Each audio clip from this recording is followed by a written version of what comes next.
Hi, everybody, and welcome to the ACEDS webinar channel.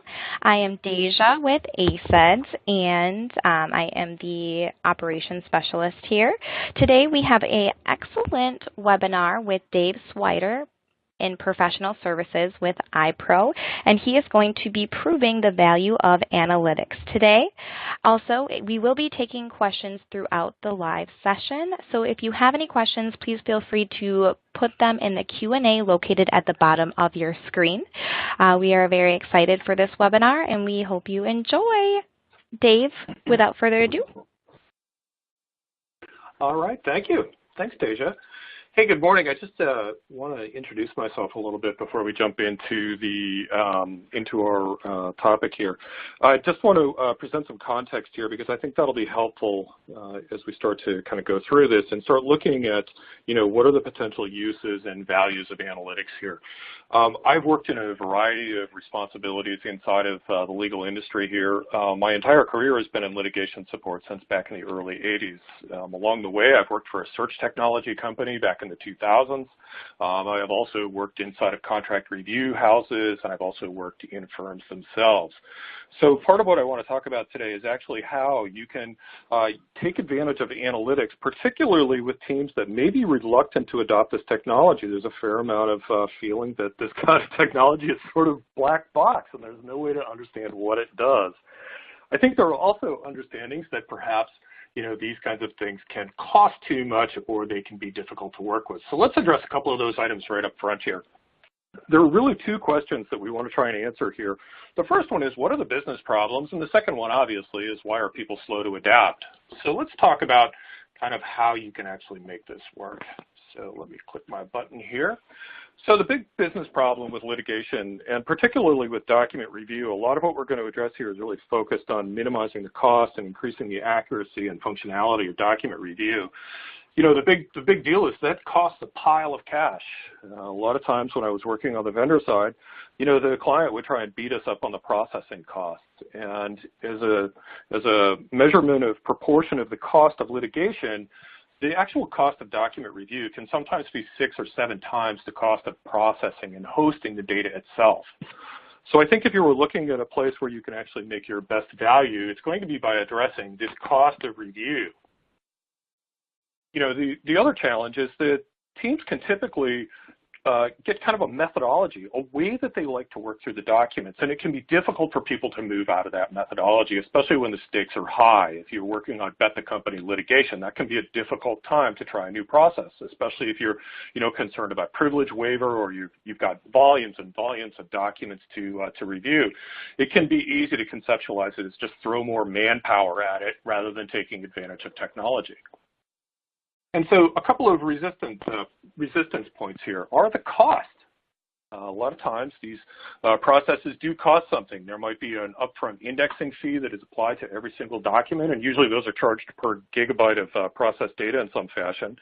And in a lot of cases, that can add significantly to the actual cost of the review. So that can be a barrier. I think the challenge here is to prove that the cost that you incur up front is going to be something you're going to be able to recoup on the kind of other end where we're actually performing the review. So we're going to address some of those. We're going to present some arguments that you can use to try and persuade internal teams or even your own team to try and take advantage of some of these methodologies. The other thing that can lead to this is fear. Everybody worries about, if I use technology-assisted review, what is the judge going to say? I think in a lot of cases we're starting to see rapid adoption of this. If you think about Judge Peck, he describes technology-assisted review as clear black-letter law at this point. So there really shouldn't be a hesitation to taking advantage of some of these tools. Okay, so I think the third item is how can we overcome this lack of understanding? I think what we're going to do today is we're going to go through, and I'm going to try and give you some tools here so that you can address these knowledge gaps on the part of people who can take advantage of these, as well as find ways that you can propagate this internally. As we all know, the more efficient you can be at running your business, the better value you can deliver for your client, and the better you're able to, garner additional business. So we're really going to try and address the basic problems here with e-discovery, which is that it costs too much, it's too time-consuming, too error-prone, and just too many resources get devoted to it. And you can see we've got our little person over here on the side trying to figure out how to hook these gears all together. I'm going to try and be that person today to help you push some of those, put those pieces together for your internal teams. Now, the way that we're going to present this is that I'm going to discuss a topic. I'm going to present some thoughts on the topic. I've got some fairly text-dense slides. I am not going to read those slides to you. And after each one of those, we're going to have a little illustrative diagram where on the diagram we'll look at this and kind of help clarify your understanding of how the process works. If there are questions being submitted, if you are sending questions over to Deja, we will answer those questions when we're on the diagram slide. So roughly every other slide we're going to hold up and we're going to take questions and answer those. So if you have questions along the way, please ask. It's a lot more fun when it's interactive. So please chip in and be part of the conversation here. All right, so first topic we want to talk about is, why we want to try and simplify and prioritize. If you think about it, one of the questions that we get asked most often when we receive, for example, data from the client or data from opposing counsel is, what do we have? And that can be a big problem. The other question is, why do I keep seeing these same documents over and over again? So we're going to go through a couple methodologies that will answer those two questions. How do I deal with highly repetitious documents or documents that are unstructured and should have structure around them, as well as how do I figure out what we've got and what we've done with the documents that we've reviewed? So let's jump over here. Let's talk about our first item, which is near duplicate identification. Now, I've been doing this for a very long time, and early on, it became evident to us during even, photocopying paper collections that there were documents that just showed up over and over and over again.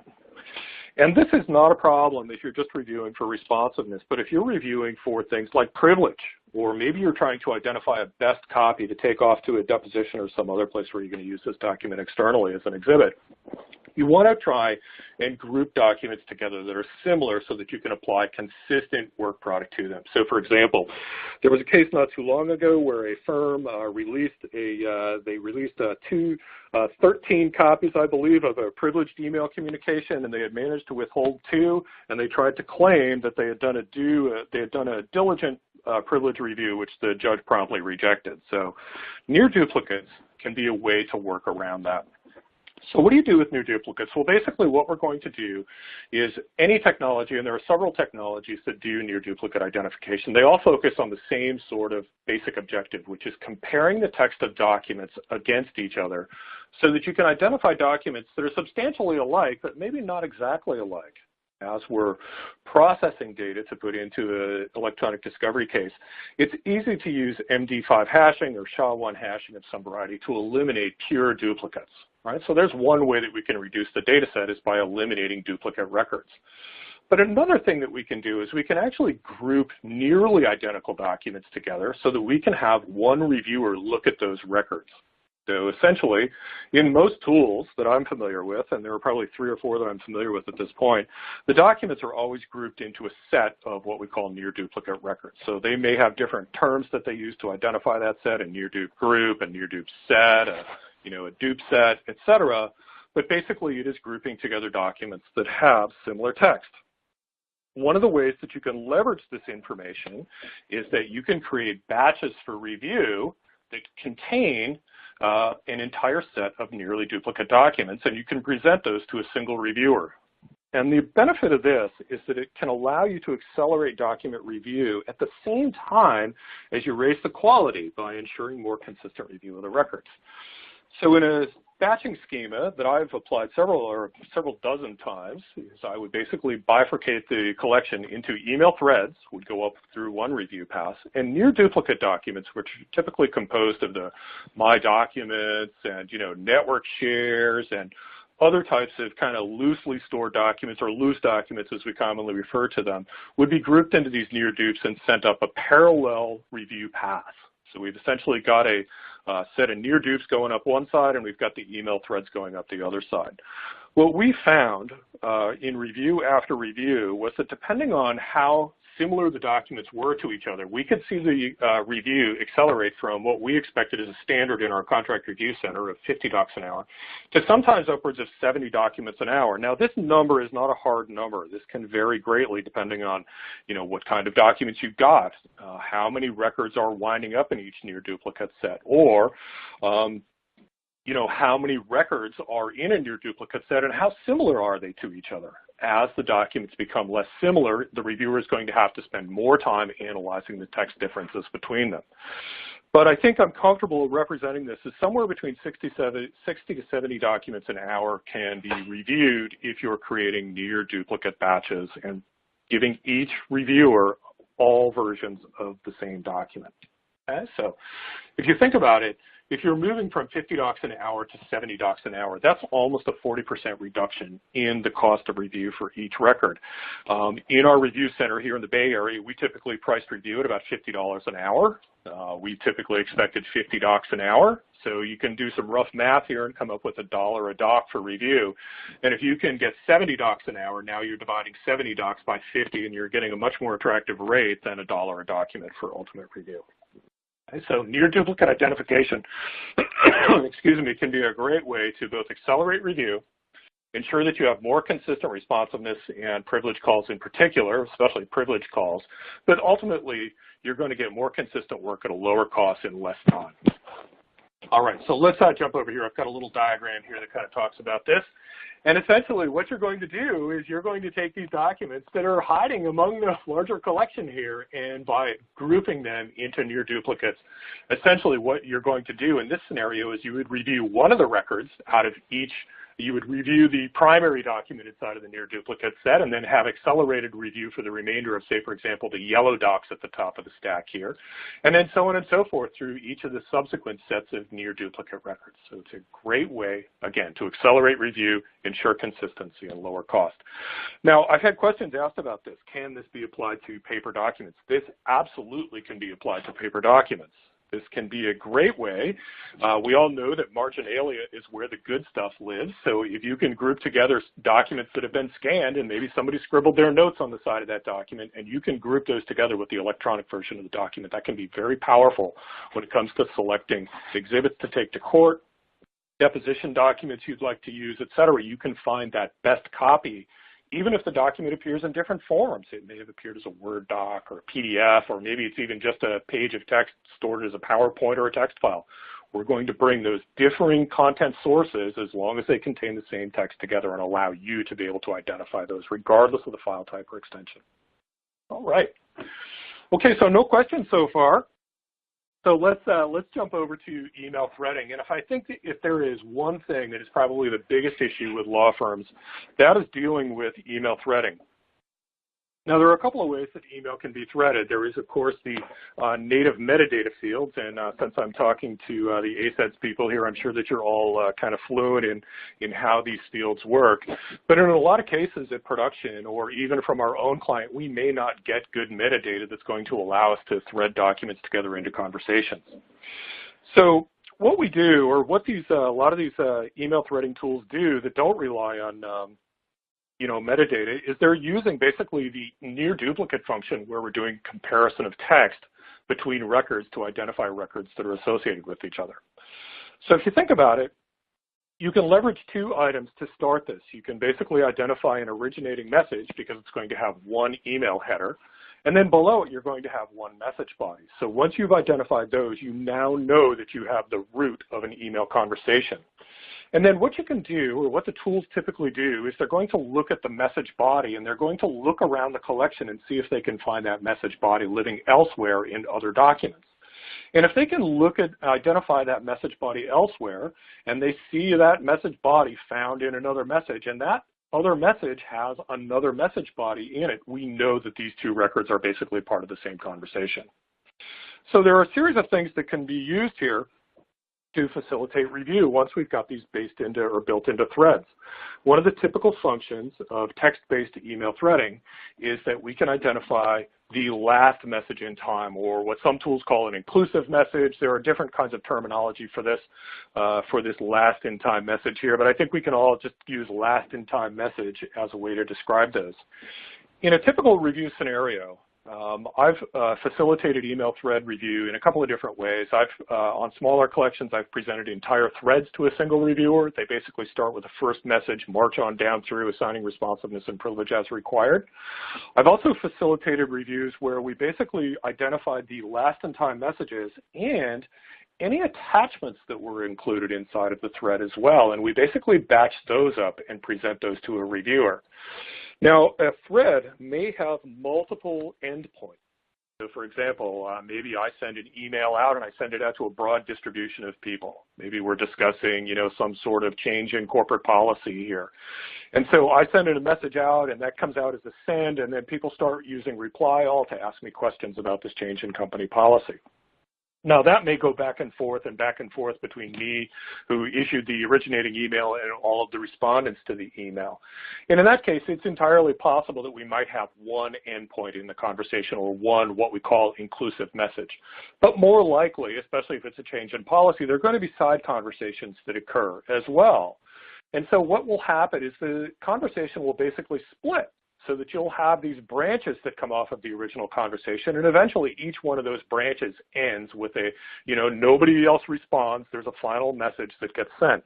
And what we typically would do is we would group those inclusive messages together so that one reviewer could read the first or largest portion of the chain, right? They're going to read the longest last on time message, and then basically what they would do is review the other inclusive messages, which tend to be typically shorter. That's not a hard and fast rule. That can depend on the verbosity of the participants.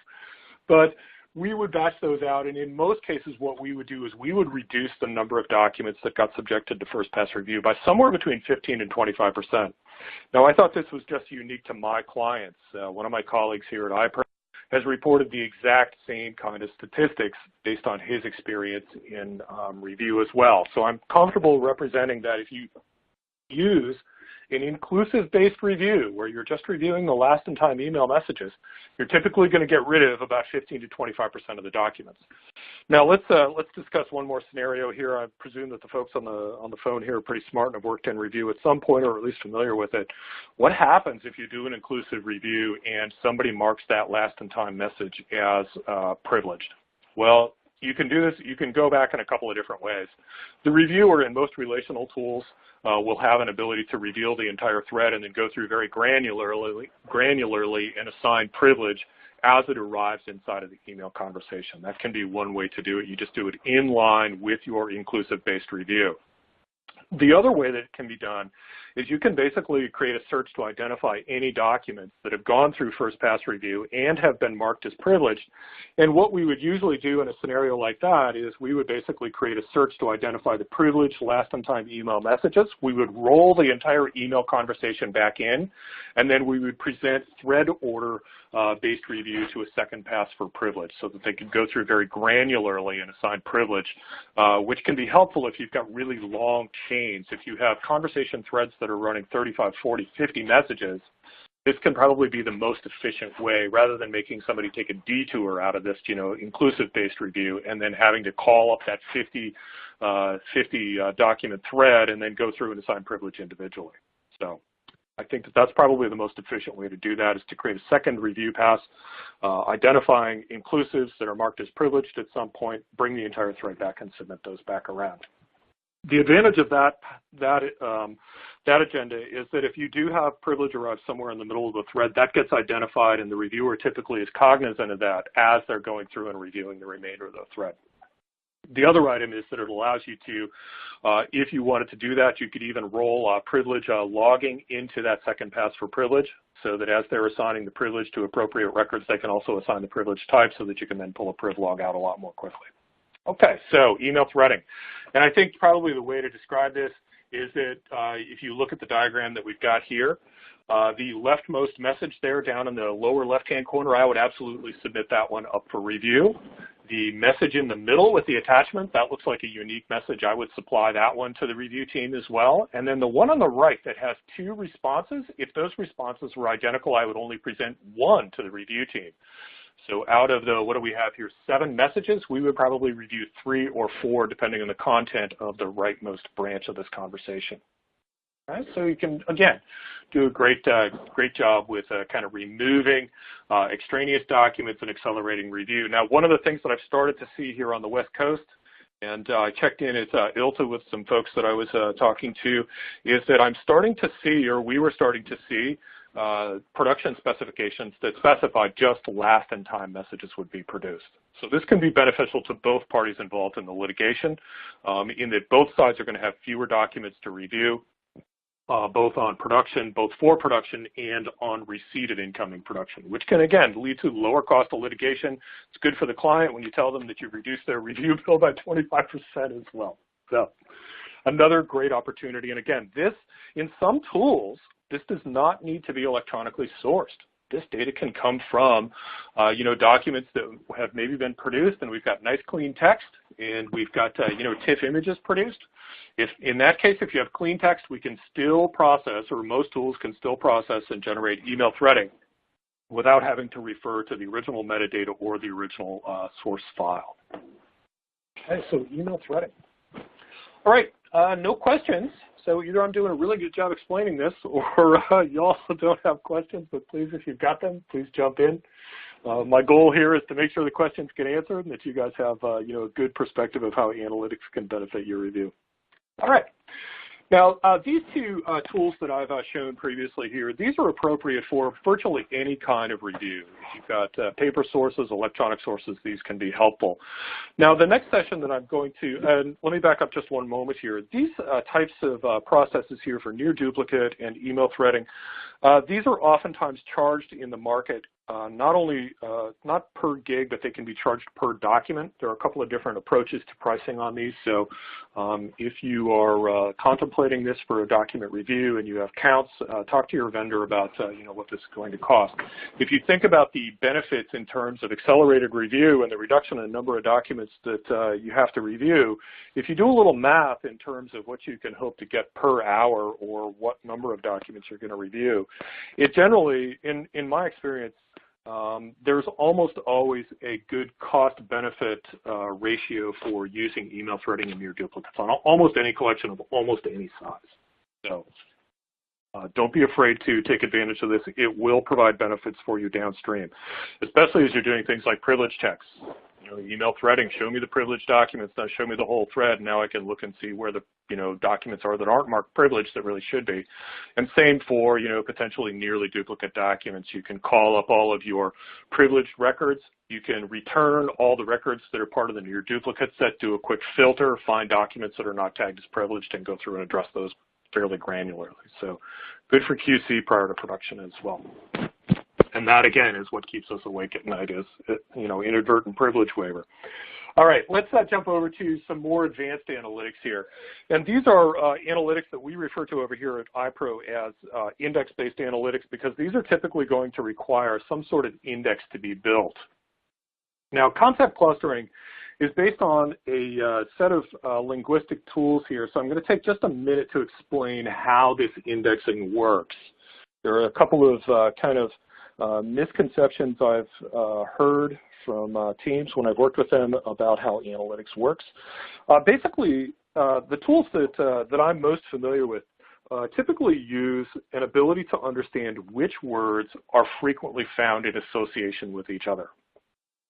So let's say, for example, I am looking at records and I see the word outfield in there.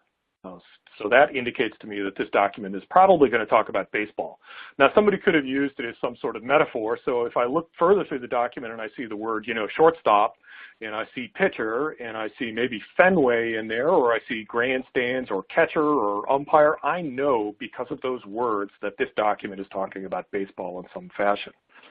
So the way that these analytics tools work is they look at word frequency and word association inside of the documents. And when they've got that in place, once we understand how those words are used, we can look across the greater collection and we can use that as a way to organize documents that use similar kinds of terms into conceptual buckets. So it works kind of like we do as human beings. When I saw that document with all those baseball terms in it, I knew that it was talking about baseball. And so what this will do is organize the documents based on those terms, and then what we can do is then come in and investigate these conceptual clusters that it's built. So it's organizing documents that contain similar terms into these conceptual buckets. Now, one of the common misconceptions is that if a document is in a conceptual bucket, and the conceptual bucket is titled something like rate, interest, prime, every record is going to contain those terms.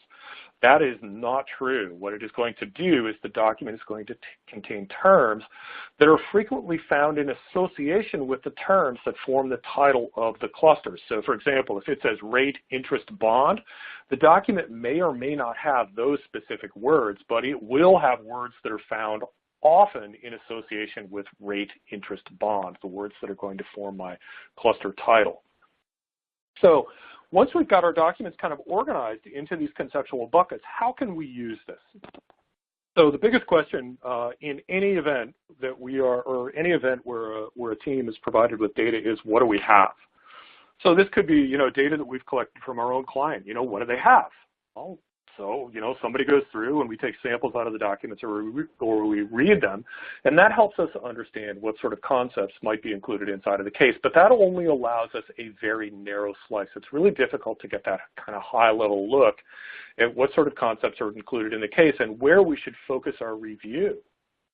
Right? Now, the other way that you can use this is you can use this if you're using an ECA, or if you're using some sort of meet and confer, or you've scheduled a 26F and you're thinking about ways to propose search terms. What you can do is you can actually test your search terms. I see teams a lot of times, they will just talk to the client and the client says, yeah, we always talked about Project Rutabaga as the thing, and so we're going to go search in our database for the thing and hope that we get back every record that talks about Project Rutabaga. What this allows us to do is actually identify which portions of the collection are focused on which topics. Okay, so we might be able to identify a cluster that talks about, Project Rutabaga and the thing, but it's going to be able to do that without us having to feed it a set of terms and then try and identify the searches on it. So it does allow us to get a big look at basically a set of file folders that it is built for us to hold our documents. Now, if you think about using the results of search terms that you might be proposing for your 26F, think about coming up with a set of terms. Maybe you talk with the client a little bit. Maybe somebody inside of the firm, inside of the team has actually gone through and read some of the documents and you have some thoughts on search terms. What you can do is actually identify the records that hit on those terms and then cluster those documents so that you can see what sort of topics are revealed by those, particular search terms.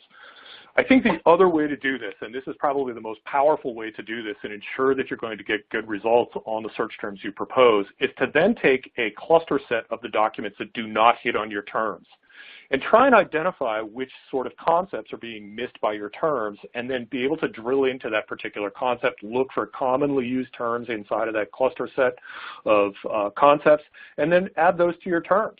And I think what this will do is it'll help you focus the review or the received data that you're going to get from opposing counsel so that it's more relevant to the specific, topics and concepts that are at the heart of the litigation. So you can use conceptual clustering as a way to test your terms prior to your meet and confer. Now, these clusters also help us do things like perform a technology-assisted review, which I'm going to get to in a couple of minutes here. But it is probably the quickest way I've found to segregate junk files. Now, we also have in our tools, we have a search tool that allows us to present basically a representative document of every single concept.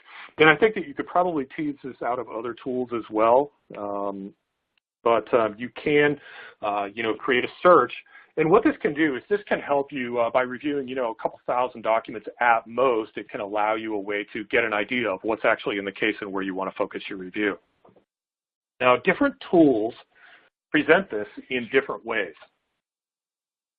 So different tools are going to present this in different ways. So for example, we use a concept wheel that you can see here, and basically the inner ring is going to represent our highest concepts inside of the database. So for example, I've got power, energy, states down here. Maybe we're working on solar power litigation, and maybe that's something I want to pay attention to.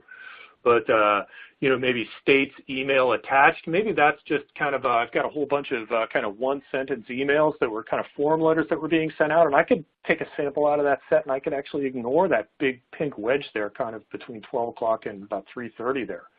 So this can give you a high-level ability to understand what is inside of your case and where you should focus your review. And if you think about using this as this kind of tool on the results of search terms that you've run across the database, this again can help you understand what your search terms are likely to force you to review, or what they're also going to have other opposing counsel turn over to you in terms of concepts based on the search terms.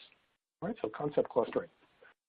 All right, now I just want to talk about, I've got a question here, and it's basically that, depending on who you're talking to, some vendors may or may not charge you for some of these functions. That's probably going to depend on what tools they're using, but, investigate this as a low-cost or no-cost alternative to just kind of brute force review. So make sure that you, if you're talking to your vendor about these kinds of topics, make sure you have a clear understanding of the cost up front. All right, let's jump over here now. One of the big challenges is, maybe you've gone through and you've done your first pass review. And along the way, you've had team members identify hot documents. This is a pretty common review methodology here. We're going to go through in our first pass, we're going to identify responsiveness, we're going to identify privilege, we're going to generate our production set from this first pass. Now, along the way, I've seen teams where they'll set up a hot document button. So they have a hot document ability to code records. And then what they'll do is they'll include an issues list, maybe the primary issues inside of the case. And if the reviewer spots a hot doc, sure, let's mark that as a hot document. Maybe it's highly focused on a particular topic. And what they'll do is then associate an issue with that hot document. Now, the challenge later is that, one of the foundations of building a case is the ability to get me more like this. Okay, so, this is where the paralegal generally starts to weep a little bit. Is the legal team comes out of their offices and they say, I need more like this, and so the poor paralegal is now going to run out and they're going to start running term searches, or maybe the associate that's working on the case is going to run term searches, or they're going to look for that particular custodian's records, or any one of a dozen different kind of ways to identify this through kind of standard Boolean searching. What categorization can do is, since it has an understanding of how documents, what kind of concepts are inside of each document, categorization allows the user to provide examples of what a good document is. So what you're doing is you're essentially providing an example to the database, and you're saying, look, here's a document that talks about the employment issue. And see the vocabulary in here that describes the employment issue. We've got termination, and we've got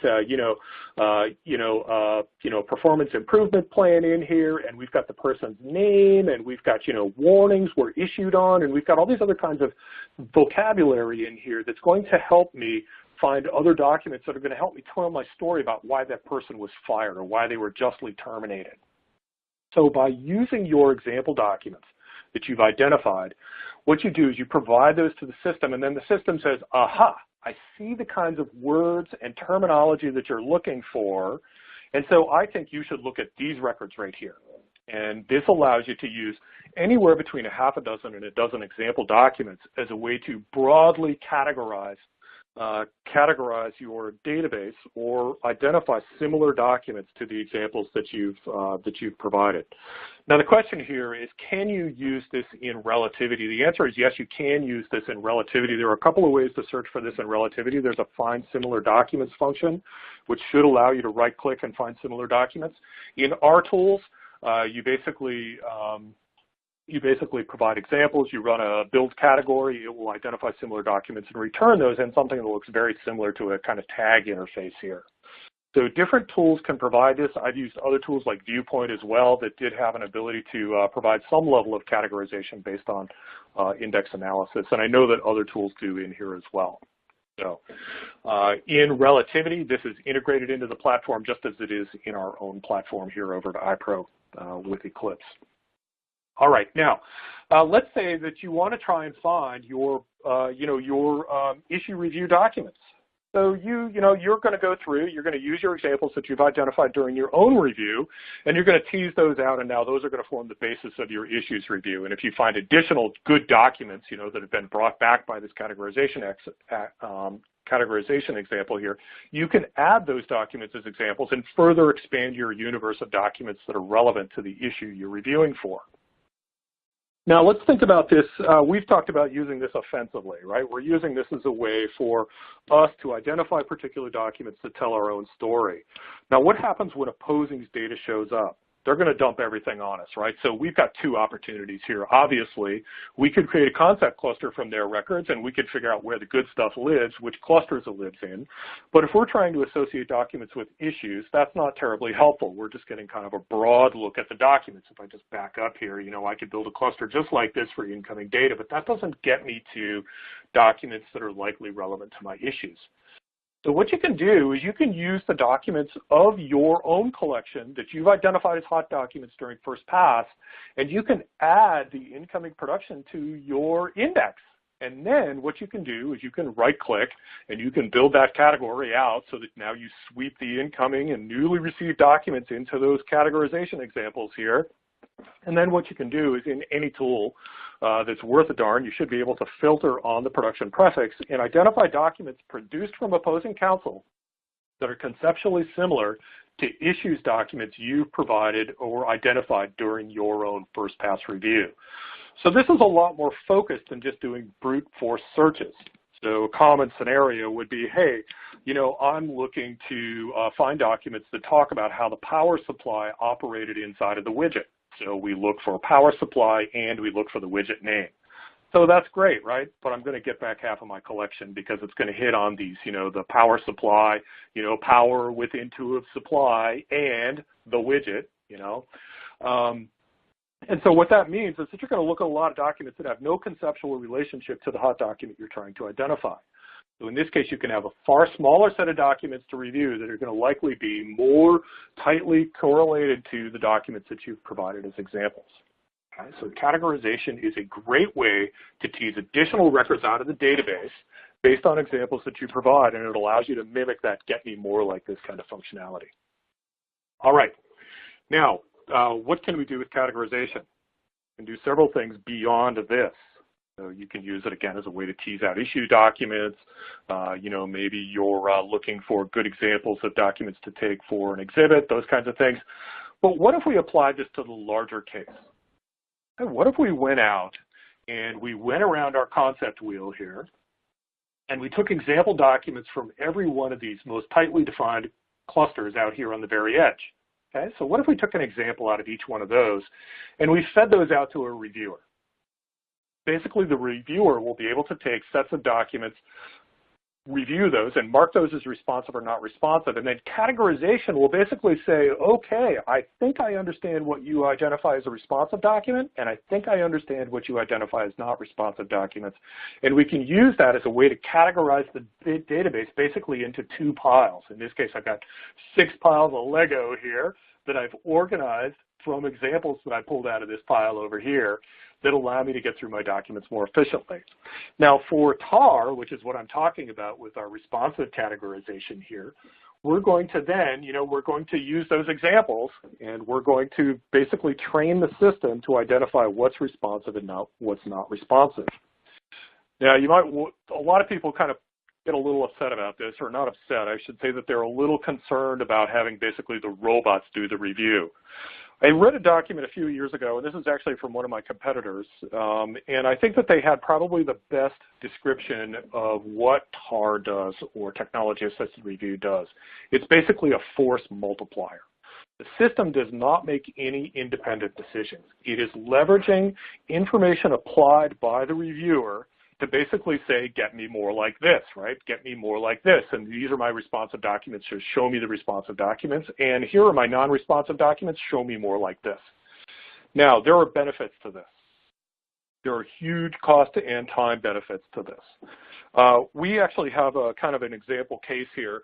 This is run by one of my colleagues, Steve Moore here at iPro. I think this was last year that we actually did this. And the total staff on this was they had 3 people that were going to perform this entire review. So we had a senior associate who was basically the expert on this project. And they were going to do the broad classification. This senior associate was going to do the broad classification of what's responsive and not responsive inside of the database. And then once we had the responsive set in place, we were going to have 2 staff attorneys go through and do the privilege review. Now, we were doing this on 5.5 million records. Okay, now there are some ways to kind of look at cost on this. I live in the Bay Area, so typically we assume about $1 a document for review. Think about this, 5.5 million records here, 5.5 million files at $1 a document. yeah, that's going to be $5.5 million documents or $5.5 million for first pass review. Now, what we did is we basically created a conceptual cluster of the entire case, and then we basically, the built-in or the TAR process that we use basically pulled example documents from the cluster, and that first training set was 1/8 of 3,600 here, so it was, I can't do the math that fast. It was about 450 documents per batch, and it looks like they went through about 8 rounds. Now, the general workflow on this, and I'm going to cover this in a subsequent slide here, but basically the idea is that a single reviewer, we have an expert that knows all about the case, is going to go through and they're going to review this training data. So they're going to go through with an example of every single concept in the case and mark it as responsive or not responsive. And what we on a case this size, where you've got 5.5 million records, it's not unreasonable to assume that the conceptual spread or the number of concepts presented in the case could be 3,600, concepts. So in this case, they went through 8 batches of documents here that they then used to train the system about what was responsive and not responsive. Okay, so one person reviews this entire set of 3,600 records. Now, what we did is we then used those examples that the reviewer had identified, and we said, okay, system, here's what's responsive based on our expert reviewer, and here's what's not responsive, and then we categorized the database. All right, now we do need to do some training, right? Robots are only as smart as the input that we provide them with. So what then happens is we pull a validation round out. We take a sample of documents out of the database, and we present that back to the same person who did the expert training up front in the training round. And what they do is they go through and they mark those documents as, responsive or not responsive, responsive or not responsive. And then what we do is we then do an analysis after they've finished reviewing that particular round, and we look for places where the reviewer and the system have disagreed. Okay? Now, that's not uncommon for the reviewer and the system to disagree. There are a lot of documents in a database, so we need to make sure that we're clear about what's responsive and not responsive. And basically, these validation rounds are basically the teacher answering questions about the lesson. Now, it's important. Here's an important piece. The nature of law firms oftentimes is to throw as much manpower at something as possible. In this case, I'm going to encourage you to not throw as much manpower as possible at this task, but I'm going to ask you to throw the smartest manpower possible at this task and make sure that that manpower, or person power more appropriately, is a single individual that is going to go through and train the database and then validate the output of the database with regards to what's responsive or not responsive. Okay, so you want the same person doing these. As an example of why you don't want to do that, I was at a seminar. I was actually at a user conference meeting several years ago, and a woman got up and was talking about, she was a paralegal that kind of ran the case, and she was talking about she had 2 partners that were working on a review case, and it was about as sizable as this one right here, and they were like, the 2 partners said basically like, look, we know what's going on, we both are thinking the same thing on this project, so let's go through and he'll do some of the, some of the training, and I'll do the other training over here. So the 2 partners start working on this review. So they go through the training. No problem, everybody goes through their training. Now, what happens is after that, they start to be fed validation rounds. And what became evident after they'd gone through 3, 4, 5 rounds and weren't making any progress on their, margin of error and degree of certainty here, or, margin of error, was that they weren't making any progress on validation. They were stuck at, about 70% confidence level. So, basically what she did is she said, look, until I have them argue it out and come to agreement on how documents should be marked as, responsive or not responsive, we're not going to make any progress. So what she did is she set up a meeting, and both of the partners would sit in the conference room with her, and she would pull up their document, and she would say, here's a document where, you and the system disagree, and then she would let them argue about it. And eventually they would come to the point where one of them would say, okay, we give it's responsive or it's not responsive. And so she had 3 or 4 sessions like that with the 2 attorneys, and finally one of them said, I give up, she can do it. And so basically they got to one person, and at that point their validation rounds very quickly tailed off, and they were able to get to the, level of confidence, or the confidence level they wanted, as well as the margin of error. Okay, so you go through training, validation, and then the certification round at the end. The certification round basically pulls a sample out of the, basically pulls a sample out of the database. The reviewer goes through and marks the documents as responsive or not responsive, and then that will allow us to understand, what we may have potentially missed on the production. So in this case, our certification round on this 5.5 million records was only 384 documents to get to 95% confidence level with a 5% plus or minus margin of error. Now, we also went through and did certification of non-responsive documents for some of the high-value custodians, and we were rated at 100. We nailed it on those ones. And again, on this 5.5 million record case, we reviewed a total of about 7,000 documents. This metric here of about 7,000 records, this seems to be holding true across databases of virtually any size. We've seen databases with 300,000-400,000 records. It seems to fit in under 7,000 records, and in this case, clearly, we've got our database here with about 5.5 million. And again, 7,000 records or so to get to a fairly confident level of certainty about what's responsive and what's not responsive. Now, in this case, they were forecasting that it would cost them about 1.5 million records here. If the non-responsive documents that we classified were reviewed. So we saved them about $1.5 million here, and the total cost of reviewing those records was really about $90,000. So we saved the client almost 1.5 million records on here. Right? So they'd done some review earlier. All right, so let's talk about process flow on this, because this tends to be the most difficult piece for people to get their mind around here. This is a fairly iterative process.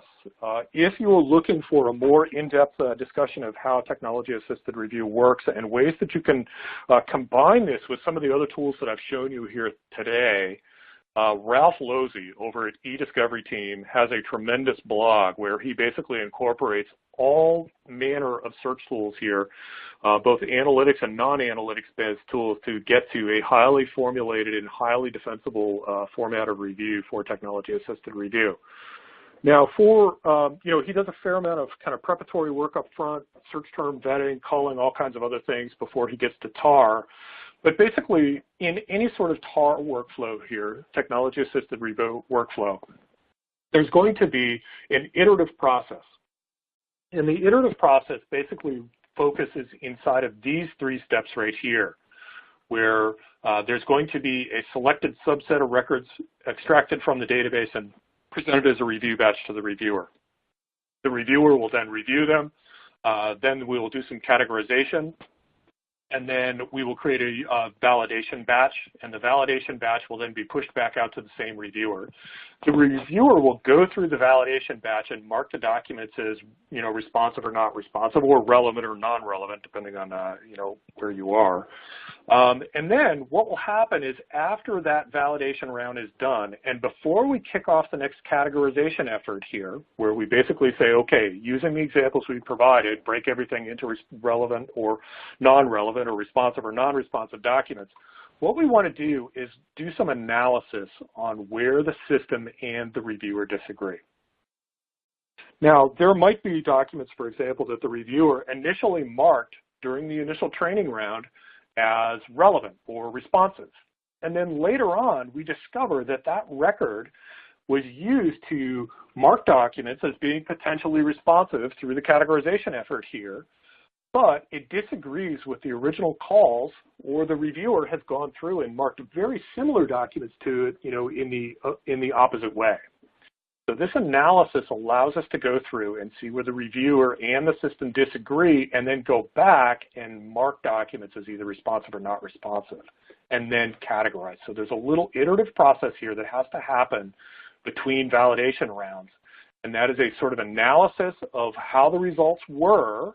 Okay, you want to pull a report out that identifies discrepancies between the system's calls on the documents and the reviewer's calls on the documents, and go through and analyze those and see if you maybe need to tune those up, and then categorize, and then pull another validation round out, review, and then keep iterating through here.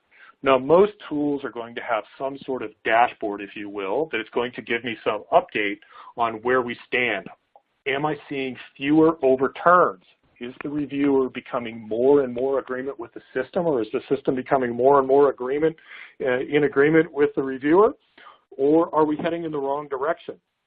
You should also be able to pull out reports that are also going to show you where you are in terms of, your confidence measure as well as your level of certainty. And those can be expressed as an F measure in some tools, maybe broken out separately in other tools. But this analysis here is probably the most crucial step. If you're working on,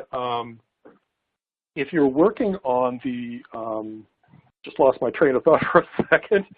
You can use this, again, as a way to broadly categorize it. And then this validation method here is really where the true value lies. This portion here where they're actually doing the review is going to be fairly rote. There's typically a very simple sort of, there's going to be a very simple coding form that they're going to be using.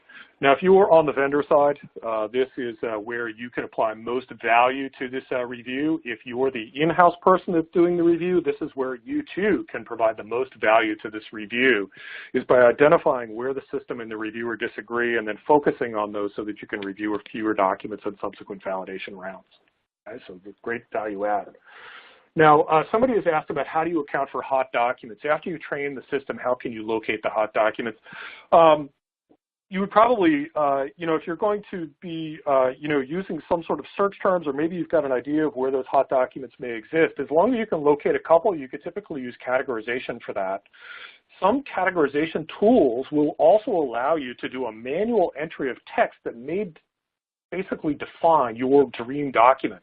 Our tools, and I know some other tools, allow you to basically create a couple of paragraphs, in a document, and you can define, if I had this document, you could create a document that if you had that document, you could basically settle the litigation today, and you can use that as an example. It does not have to necessarily, in most cases, categorization examples to identify hot documents do not necessarily have to be sourced from the database itself.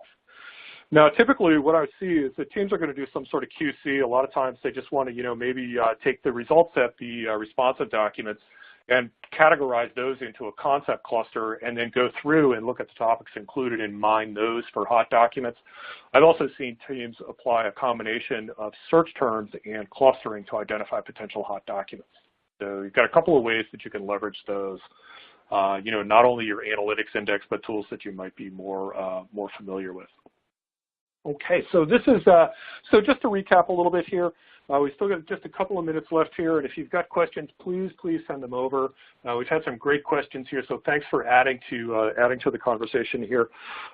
If you just harken back to the top of the hour here, we started with near duplicates and email threat identification. So this, if you've got a small case or even a large case, those can provide advantages here in terms of reduction of data, as well as accelerating review, as well as providing consistency of review. And again, those can be appropriate for paper-sourced collections, as well as electronic discovery-sourced collections, or even more importantly, this can be really helpful for collections that contain both, especially for the near dupes function. All right, now, then from there, we moved on to index-based analytics, where we looked at concept clustering. How can I get an idea of what I've actually got in this collection? That can answer that question, as well as what can we safely ignore. It can also be used for prioritization. If you've got a big swath of documents that are essentially fantasy football league flyers and you're not working on some fantasy football league litigation, you could push those down to a lower cost reviewer and have your higher cost reviewers focused on more topically relevant items here. Now, from there, you can use that analytics index as a way to create categorization, where you provide examples. The system will identify those and return those to the reviewer so that they can then do a more, more in-depth analysis of documents based on their concepts rather than search terms. And then finally, we can leverage categorization into TAR. All right, another question here. Does Eclipse offer a TAR workflow similar to categorization, where the case team can feed the relevant hot documents into the tool, as opposed to random sampling for the proper TAR purposes to return similar documents? The answer is yes, we can. I've worked on a couple of cases where they have had, the case starts small, and this is going to be familiar to many of you on the call here, but the case starts small, and maybe you've got 30,000 records, and you're like, yeah, no problem, let's just blow through these things. And then something happens, and now you've got 30 or 40 more custodians, and now you have a 2 million record case as opposed to your 30,000 document case. The answer is you can provide documents that you've previously marked as responsive as example documents. Now, there are some things that somebody, probably likely on the consulting team here at iPro, would help you with to identify those records and provide those as examples, but the answer is yes, you can. I believe that that could also be possible in other tools I've worked in. I've worked in relativity at some point in my past, and I believe that you can do the same sort of thing over here where you're going to feed it that seed set. And, you know, that seed set will then be used to broadly categorize the documents downstream. Now, a couple things you want to be careful of if you are going to try and reuse existing work product. I've seen examples where somebody had like a 50-page PowerPoint and one page is relevant or responsive and contains actual responsive text or text that could be used as an example of responsive text, but 49 pages of garbage go with it. That is not a document that you would want to use as a seed document. You typically want to use documents that are smaller and are very tightly focused on or very tightly describe, you know, responsiveness. So I wouldn't just use everything that you've previously reviewed and provide those as examples for responsiveness. That's probably not going to get you what you want. What you want to do is identify documents that are very, very responsive, have little to no extraneous data in them, and will define what's responsive very, very clearly. And in that case, you could use those to seed. And what that will do is basically take your sample that will probably reduce the number of documents in your training round, but you may see larger numbers of documents in the validation rounds because we're looking to basically categorize every single concept inside of the case. And if documents are not provided that represent every concept in the case during the training round or, you know, providing the seed documents, you may see additional documents as the system tries to figure out how to treat other concepts that are not identified as part of the seed set in the case. So the answer is yes, you can reuse your work product, though it's going to take a little awareness. It's going to take a little kind of upfront identification of what's potentially responsive, as well as doing a little kind of back-end, you know, analytics work here, probably with, you know, a consultant or somebody who's familiar with how the tools work as well. All right. All right, now, yeah, can you add that page or block of text on the page as a concept text excerpt? You absolutely can. The coding form that we create, and I've seen this on other coding forms as well, is that you basically give the reviewer a responsive, not responsive tag. You also give them typically a do not use as example tag and an example excerpt text box so that they can pull a paragraph out of a document that denotes, you know, good responsiveness or good non-responsiveness for that matter. Paste it in as their example excerpt. And so what will happen is when it finds that example excerpt and it sees the do not use as example switch, what it will do is instead of using the full text of the document, it will use the text block that the user has pasted into the example excerpt box and use that as an example of whichever way they've tagged the document to categorize more broadly. Okay, so yeah. You can use not only existing work product, but you can use pieces of the document to denote responsiveness as well. And that's a great question because that is also a great way to accelerate your review. Okay. Other questions? Thank you. Really appreciate the questions. If you've got some more, send them on over. All right. Still got a couple of minutes left here, so I'm just going to keep this open for about another 2 minutes, and then we'll wind this up. So if you've got questions, please send them over. If you don't, I really appreciate your time and attention today. I hope that this has been valuable in some fashion, even if it just gets you into a point where you can kind of realistically talk about advantages of using these sorts of tools in your review. I think that that's probably going to be helpful for you, your case team, and for the client themselves. So thank you for attending. It's been my pleasure to help you guys out.